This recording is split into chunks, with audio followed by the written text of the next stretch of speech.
Bonjour chers amis, merci de nous accueillir chez vous aujourd'hui. Ici, c'est l'Église Passion, une église à Montréal qui aime et sert sa communauté à travers la prière, l'action sociale et l'amour de Jésus-Christ. Nous vous souhaitons un moment bon et agréable avec nous, avec la louange et le message du pasteur qui saura nous fortifier à vaincre les moments dont on vit en ce moment.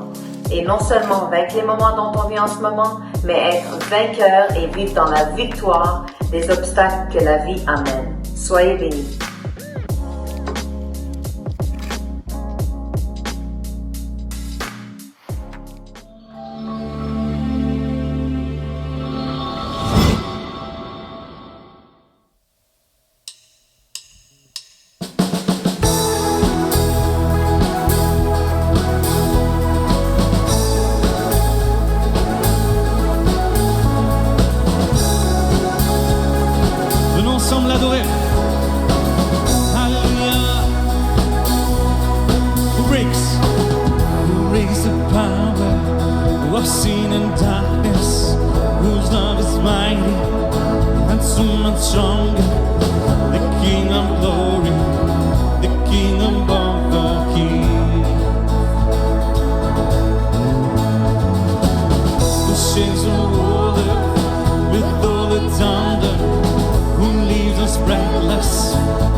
You've done for me.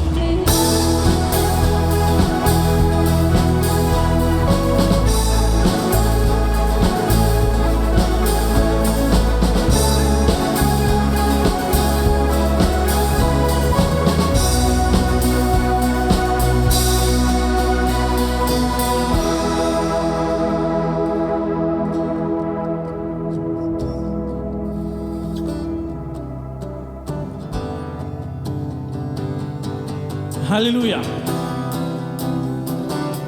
Libéré, racheté, délivré, pardonné. Je vivrai pour toi, Seigneur. Alléluia.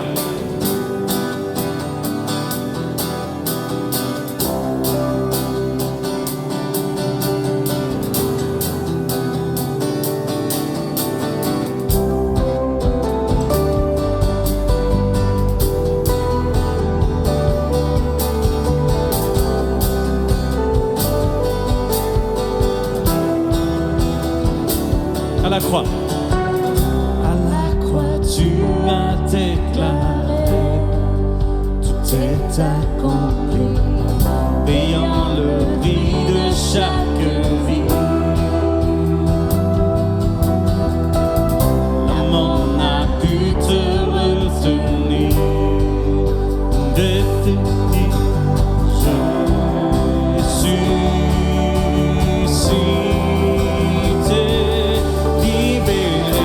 Racheté, délivré, pardonné, je vivrai désormais pour toi.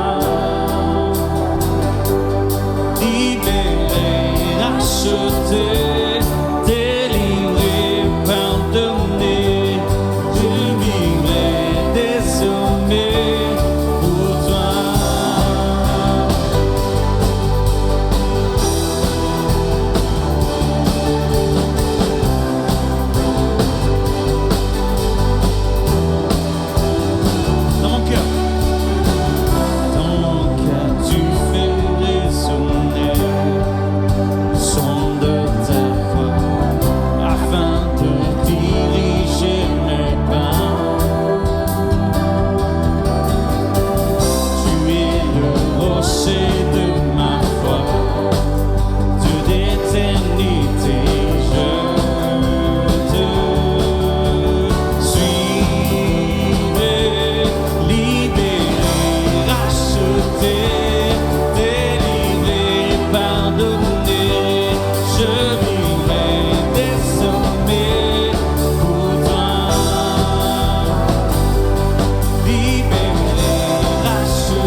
Bonjour, bien chers frères et sœurs, quelle joie de pouvoir être à nouveau ensemble et puis de pouvoir célébrer notre Seigneur à travers le culte, même si les saisons dans lesquelles nous sommes ne sont pas les saisons dans lesquelles nous avions pris l'habitude dans le passé. En tous les cas, merci Seigneur de ce que l'équipe de louange a pu enregistrer dans l'église et puis vous avez pu les voir côte à côte dans la célébration et dans la louange et puis vous aussi vous pouvez être dans cette célébration et dans cette louange et dans cette adoration qu'ils nous ont offert et qu'ils vont nous offrir aujourd'hui dimanche. Donc soyez bénis.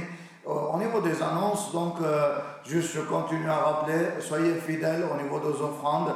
L'Église, on continue à être fidèles dans la bénédiction que nous voulons être pour les nations, mais aussi autour de nous, pour les nécessiteux, pour ceux qui sont dans les difficultés. Mais juste je rappelle qu'on ne donne pas à l'Église ses finances, on ne donne pas à Dieu parce que Dieu en a besoin ou parce que l'Église en a besoin, mais on donne parce qu'on obéit à l'ordonnance que Dieu nous a donnée. Il attend à ce que nous puissions lui apporter notre offrande comme une reconnaissance, comme les prémices comme une action de grâce pour dire on sait que tout ce qu'on a vient de toi et on veut te donner parce qu'on veut qu'avec nos biens on puisse contribuer aussi à la glorification de ton nom.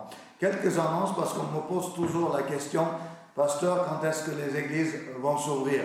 Eh bien, on ne sait pas, mais probablement que dans les jours qui viennent, le gouvernement va annoncer des choses concernant l'ouverture des églises. Ça va être graduel, on sait que ça ne va pas être d'un seul coup, et l'église, comme on était avant, probablement que ça va mettre des mois et des mois pour que ça puisse être le cas. Ce que je vous demande, pour qu'on puisse être en safety, en situation salutaire quand l'église convient, que quand on va venir, on sait que chacun d'entre nous, on sera bien. Et qu'est-ce que ça prend pour qu'on soit bien? Ça prend qu'on soit prudent. Alors c'est sûr que, parmi vous, il y a deux catégories de personnes. Ceux qui disent, on est courageux, on a la foi, on ne craint rien, et puis d'autres qui sont terrorisés et qui restent chez eux.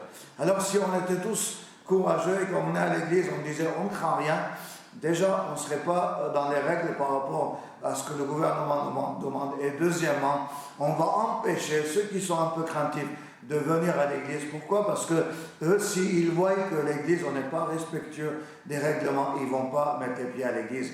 Et on ne veut pas que ça se produise.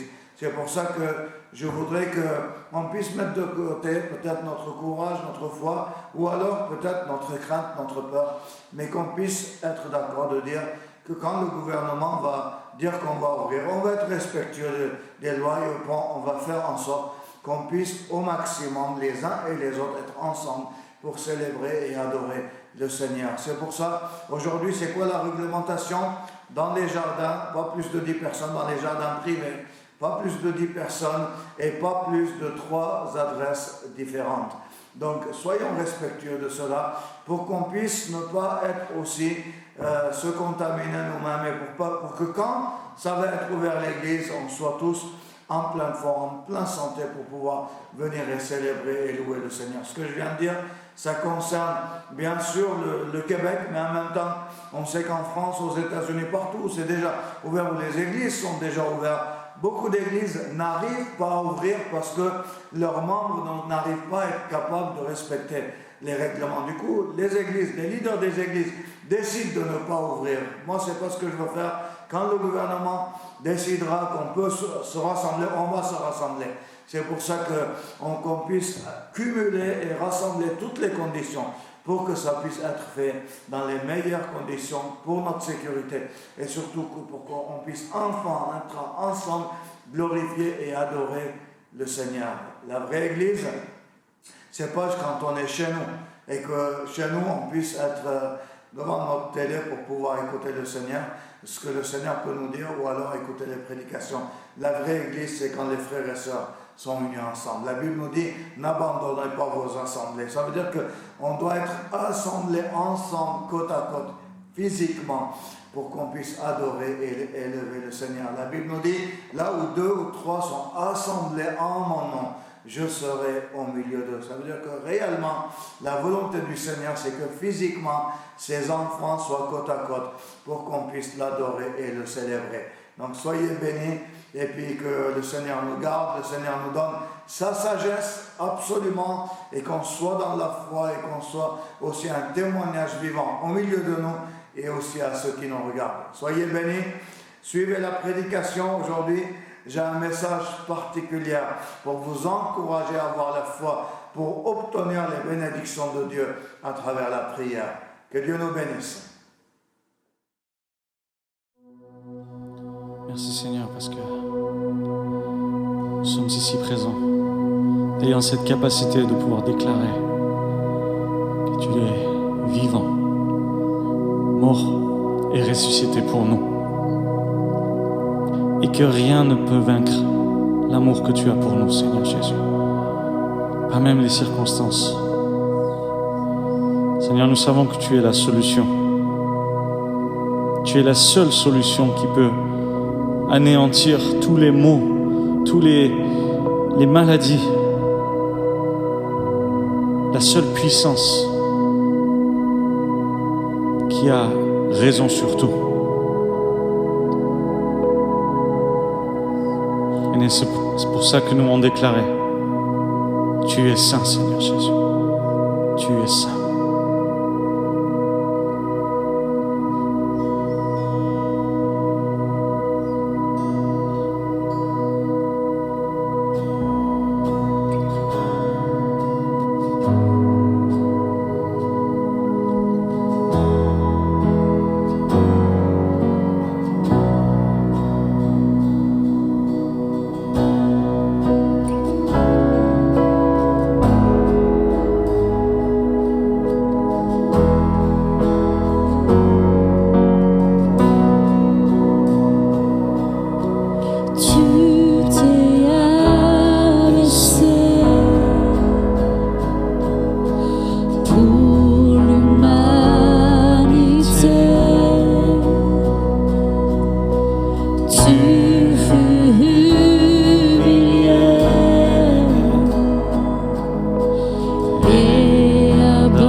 bonjour plutôt. Donc, quelle joie de pouvoir à nouveau être ensemble et de pouvoir partager la parole de Dieu et de pouvoir vivre ce matin ensemble, je dirais, des ingrédients qui nous viennent du ciel dans notre cœur, qui ont la capacité de pouvoir changer la parole de Dieu. La parole prêchée, la parole lue, c'est comme une semence qui est placée en nous. Ça ne veut pas dire que forcément on va en voir le fruit immédiatement dans notre vie, mais dans les temps qui suivent, ça apportera un changement radical à l'intérieur de nous si on prend cette parole et si on la place dans le fond de notre cœur et si on laisse l'Esprit de Dieu l'arroser à chaque jour et si on la laisse grandir, on portera du fruit. Vous savez, quand on sème quelque chose dans la terre, tu as beau semer, tu as beau l'arroser, il faut patienter pour voir le fruit. Et la parole semée en nous, c'est pas dans la semaine qui vient que forcément tu vas en voir le fruit, mais quand cette parole semée, tu la gardes, tu en prends soin, tu l'arroses et puis tu la protèges des intempéries, tu la protèges des agressions qu'il peut y avoir. Cette parole va germer, va porter du fruit et tu seras béni. Alors ma prière vraiment, c'est que aujourd'hui tu puisses laisser la semence de la parole de Dieu pénétrer ton cœur et puis te laisser envahir. Et puis j'aime le dire, j'aime le répéter, que ma prière, c'est pas que tu puisses dire je vais écouter Georges Dabos, ce qu'il a à dire, mais ma prière, c'est que tu puisses dire je vais écouter le Seigneur aujourd'hui. Qu'est-ce qu'à travers le pasteur Georges Dabos, le Seigneur aurait à me dire? Mais laisse ton cœur attentif au Seigneur maintenant. Tes oreilles attentives en moi, mais ouvre ton cœur au Seigneur et laisse l'Esprit du Seigneur pénétrer ton cœur et semer dans ton cœur ce que toi tu as besoin aujourd'hui.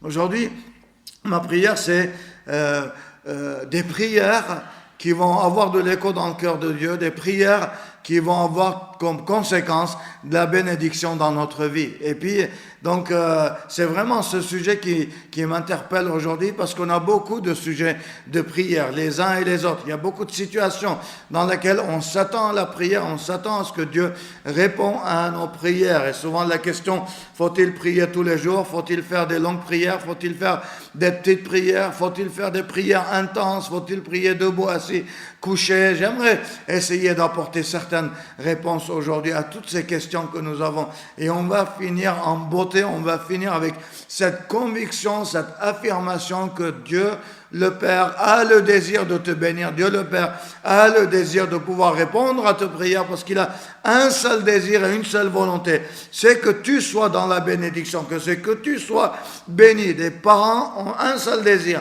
c'est que leurs enfants puissent être bénis, que leurs enfants soient heureux. Et la Bible nous dit, si vous qui êtes mauvais, vous savez donner des bonnes choses à vos enfants, combien plus votre Père Céleste ne donnera-t-il pas le Saint-Esprit à ceux qui lui le demandent? La Bible dit, vous êtes mauvais.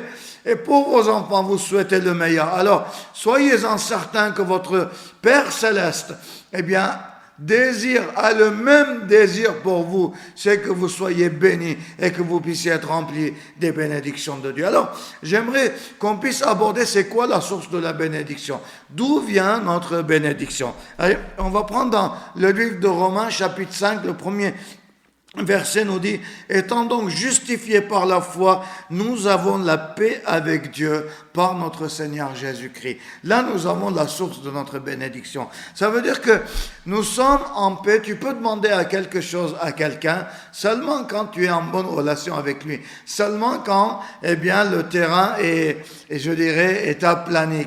Seulement quand tu n'as pas de conflit. Si tu es en conflit avec quelqu'un, tu ne vas pas lui demander un service.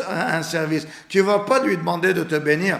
Mais si tu es en paix avec quelqu'un, si tu es dans une situation, dans une relationnelle paisible avec quelqu'un, là tu oses aller lui demander un service, là tu oses lui demander, tu sais, peux-tu me rendre service, peux-tu me donner ça, parce que tu es en paix avec cette personne. Alors souvent on n'ose pas prier parce que il y a l'ennemi qui remplit nos têtes et nos cœurs de mensonges pour nous dire, mais est-ce que tu es digne que Dieu te réponde? Est-ce que tu es digne que Dieu réponde à ta prière? Est-ce que ta prière est suffisamment bonne, suffisamment spirituelle? Est-ce que ta semaine a été suffisamment spirituelle? Est-ce que ta semaine a été suffisamment fructueux pour la gloire de Dieu? Est-ce que Dieu finalement est content de toi pour que Dieu puisse répondre à ta prière? Savez-vous que tous ces questionnements, ce sont des mensonges que l'ennemi place dans ta tête pour pouvoir amoindrir ta foi dans le Seigneur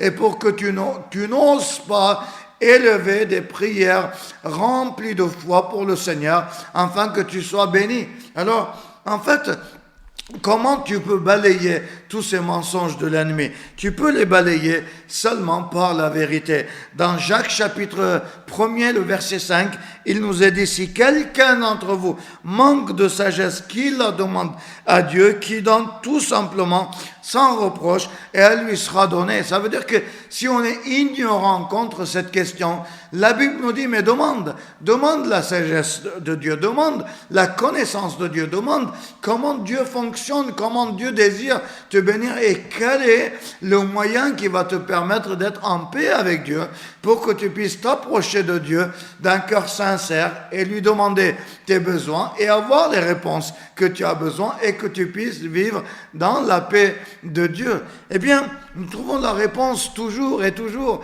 dans Romains chapitre 5, le premier verset. Étant donc justifiés par la foi, que veut dire cela? Ça veut dire qu'on a tous besoin d'être justifiés. Le mot justifié veut dire rendre juste. Quelqu'un qui est injuste, quand tu justifies, ça rend juste. Quelqu'un qui est, je dirais, quelque chose qui est tordu, si tu le redresses, ça devient droit. Quelque chose qui est injuste, si quelqu'un rend cette injustice juste, à ce moment-là, la situation devient juste. Qu'est-ce qui était injuste? Qu'est-ce qui avait besoin d'être justifié? C'est nous qui étions injustes. C'est nous qui avions besoin d'être justifiés. Pourquoi? À cause du péché.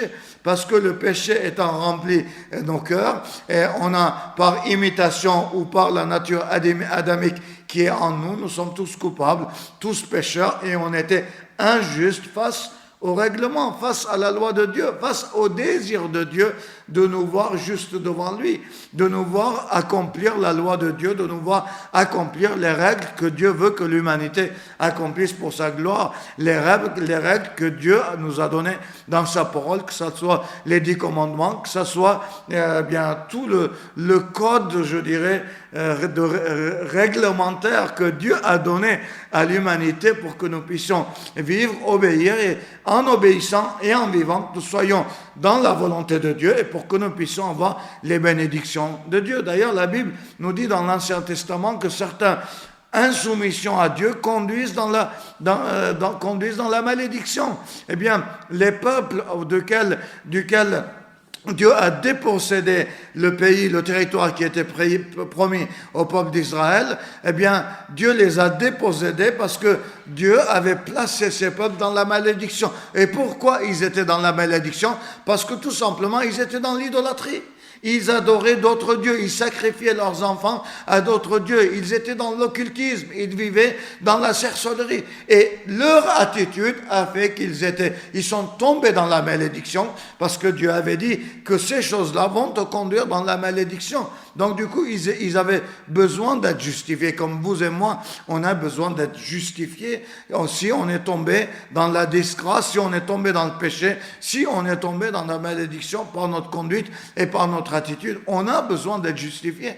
C'est pour ça que la Bible nous dit, celui qui a été pendu sur la croix, il a été maudit. La malédiction qui devait être sur nous est tombée sur Jésus. Ça veut dire que Jésus a porté notre malédiction. Jésus a porté notre péché. Jésus sur la croix, il est mort pour notre justification. Jésus est mort pas pour lui-même. Il n'avait pas besoin de le faire. Jésus n'a jamais péché. Jésus n'a jamais transgressé l'ordonnance de Dieu. Il a accompli la volonté de Dieu d'une manière parfaite sur la terre. Mais il est mort sur la croix. Pour qui? Pas pour lui-même, pour nous. Il a porté des péchés sur la croix. Quels péchés?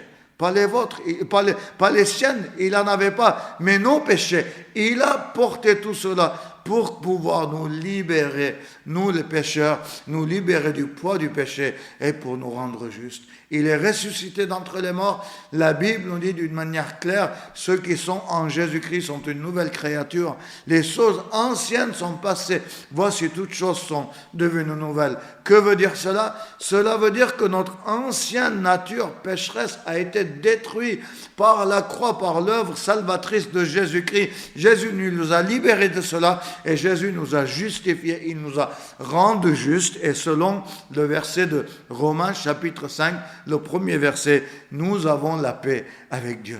Ça veut dire que Jésus-Christ nous a réconciliés. Il a été un instrument de réconciliation entre nous et le Père Céleste.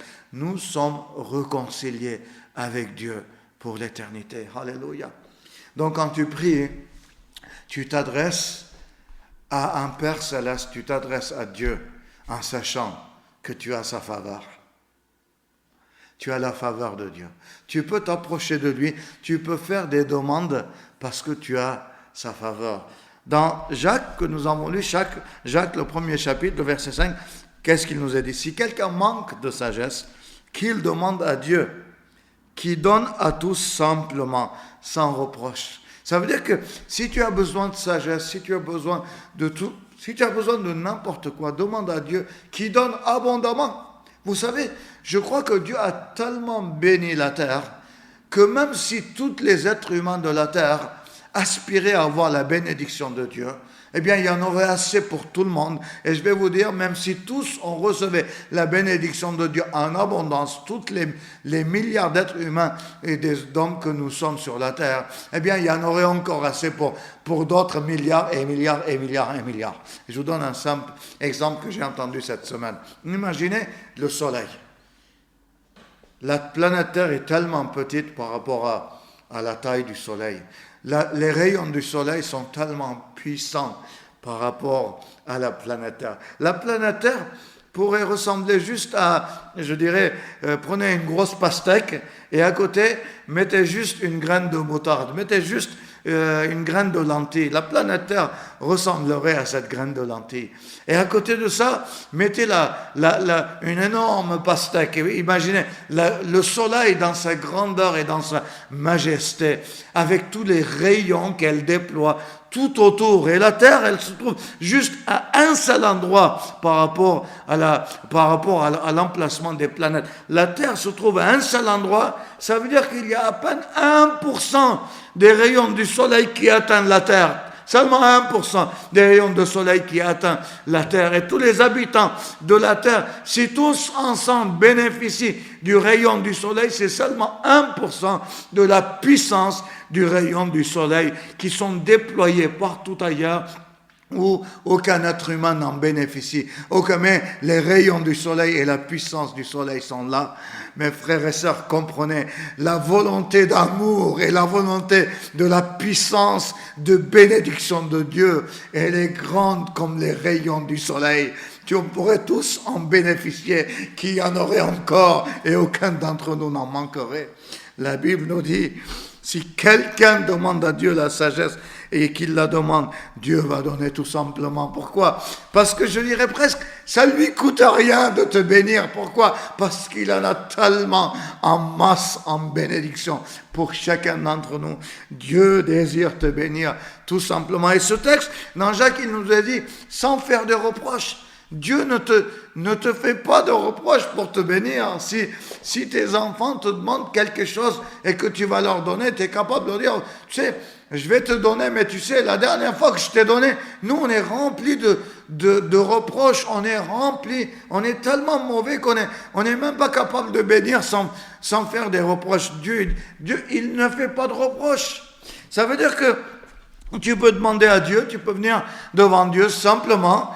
L'ennemi, il va te culpabiliser, il va dire, mais est-ce que tu mérites? Alors toi, tu peux dire, arrière de moi, Satan. Tu peux lui dire, dégage de mon vue, dégage de ma pensée. Je vais aller auprès de mon Père Céleste. Il fait aucun reproche. Tu peux demander à Dieu, il ne te fait aucun reproche. Juste, il te bénit. Juste, il te dit, je veux te donner. Alors, savez-vous pourquoi on n'est pas béni? Savez-vous pourquoi nos réponses ne reçoivent pas de bénédiction, ne reçoivent pas de réponse? Mais parce qu'on s'approche de la mauvaise manière. On n'a pas foi en Dieu. On ne croit pas que Dieu réellement veut nous bénir. On ne croit pas que Dieu réellement est suffisamment généreux pour nous bénir. Ou alors on a reçu une bénédiction une fois. On dit non, quand même, je ne vais pas oser déranger le Seigneur encore une fois. Et voilà un mensonge de l'ennemi. Parce que la Bible nous dit, demandez tous vos besoins. Tous vos besoins. Tout.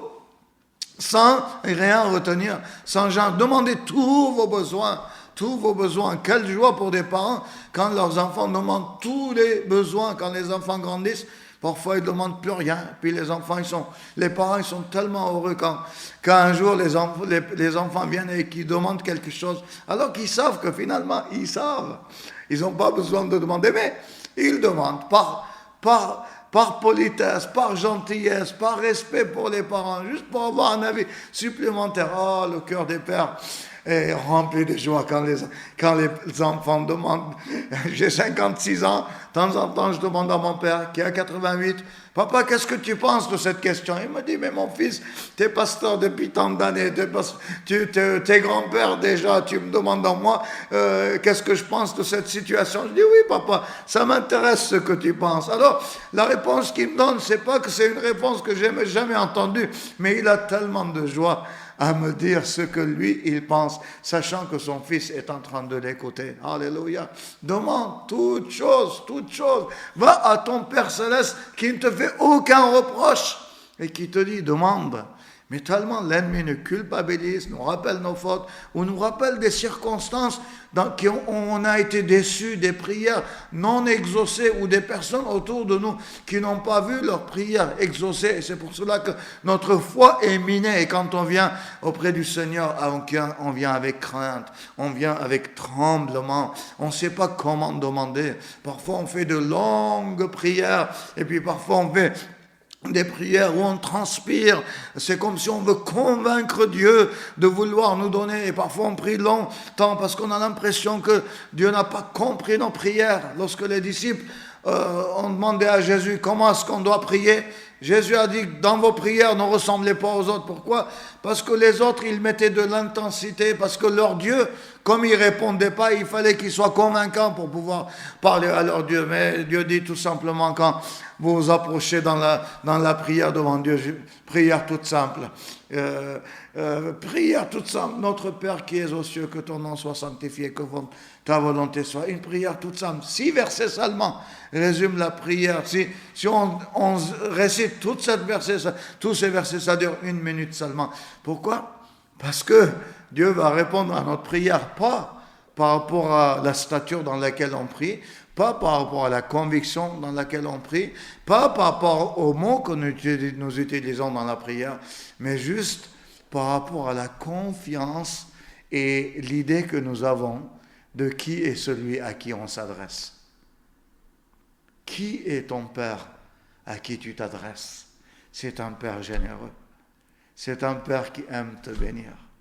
C'est un Père qui attend que tu t'approches de lui, simplement comme un enfant. Romains, chapitre 8, nous l'avons étudié pendant nos études bibliques. Verset 32 nous dit ce texte suivant merveilleux, ce verset merveilleux. Lui qui n'a pas épargné son propre Fils, mais qui l'a livré pour nous tous, comment ne nous donnera-t-il pas toutes choses avec lui? Dieu le Père n'a pas épargné son propre Fils, il l'a donné. S'il t'a déjà donné son propre Fils, tu penses qu'il y a quelque chose qu'il épargnerait encore? Tu penses qu'il y a quelque chose qu'il considère plus important ou plus précieux que son propre Fils? Non. Dieu le Père veut te bénir, Dieu le Père veut te donner. Mais ce qu'il attend, c'est que tu puisses renouveler ta pensée, ta mentalité le concernant, que tu sois transformé dans ta pensée sur la question de qui il est. Qui est ce Papa Céleste à qui tu t'adresses.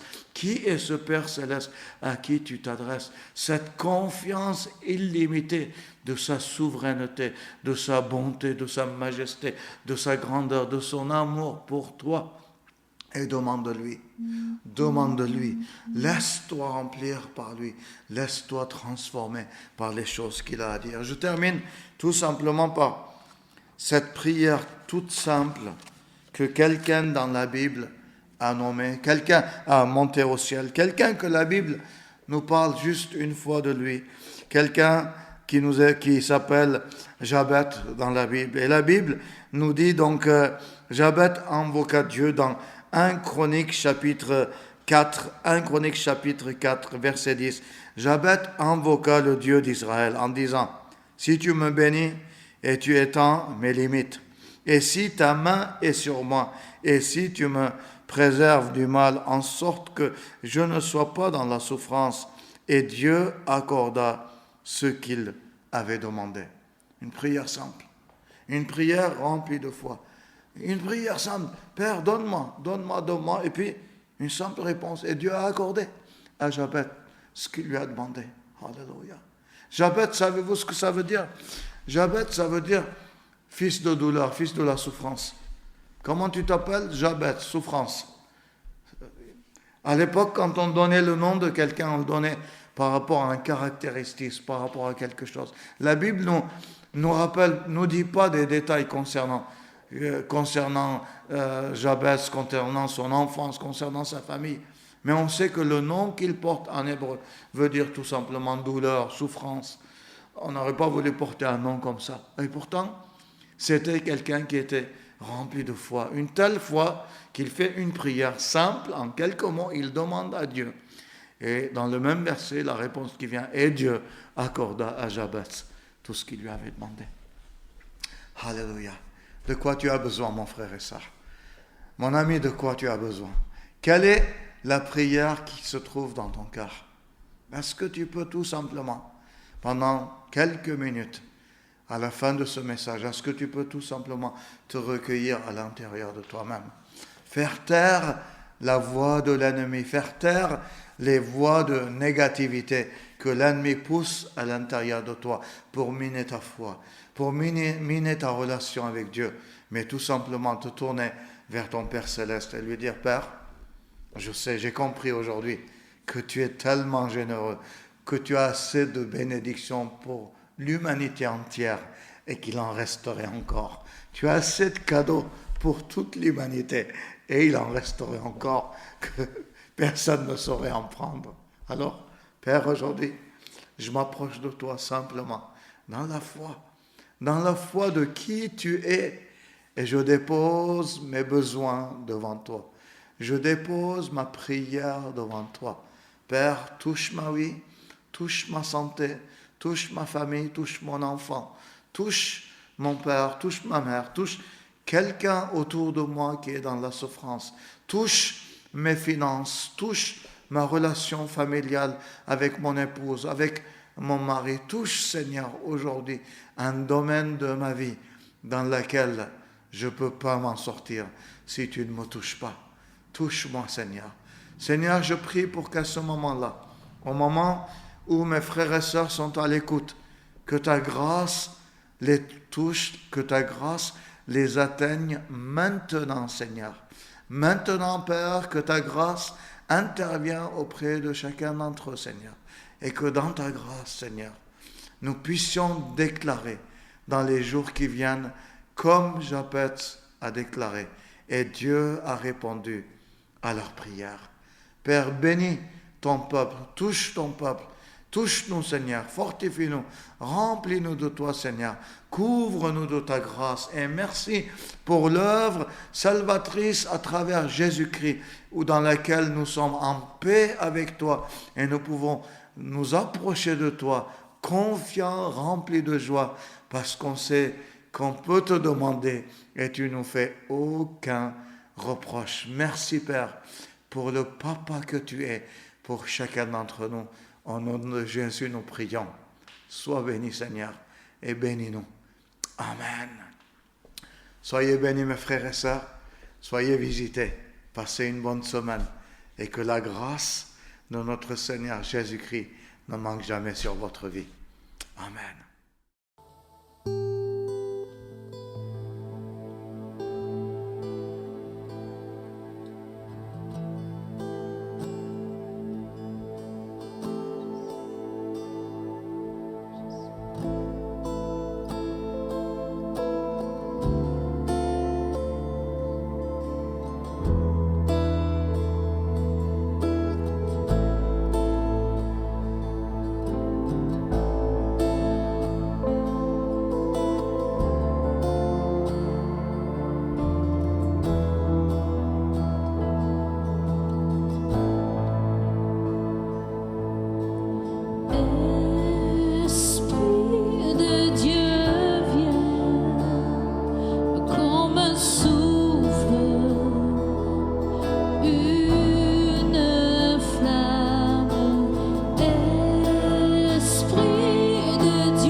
J'ai chassé en vain les trésors de ce monde. L'âme vide, le cœur brisé. Tu m'as vu errant sur les routes de ma honte, mais tu ne m'as pas laissé tomber. Quel amour a bien pu inciter ton cœur à courir après le mien? Et ma vie avait-elle autant de valeur pour que les clous percent tes mains? Tu m'aimes malgré mes circonstances et mes offenses. Tu m'aimes au prix de ta vie et sans répit. Tu m'aimes. Tu t'es offert, bras grands ouverts. Oh mon Dieu, tu m'aimes. Oh,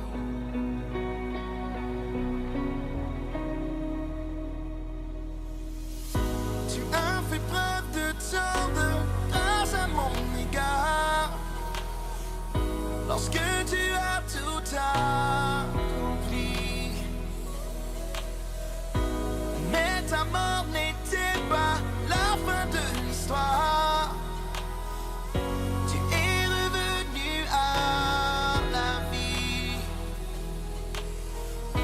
et tu me ramènes à la vie, car tu m'aimes malgré mes circonstances.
L'amour de mon sauveur, dans les hauts, dans les bas, je le sais et je le crois.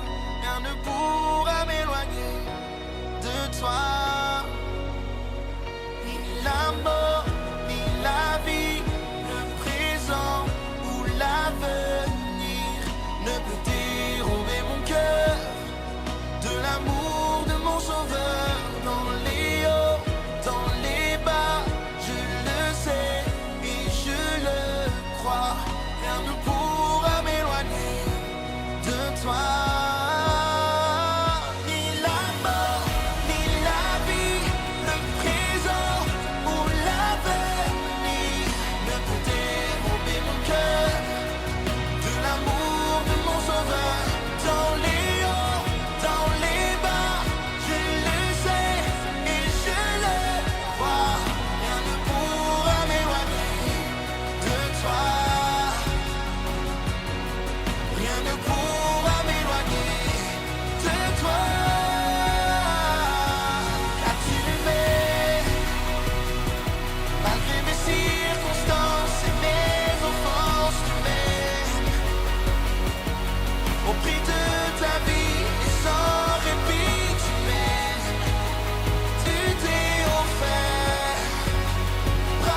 rien fait afin de mériter ta grâce, dans laquelle mes péchés et mes hontes s'effacent.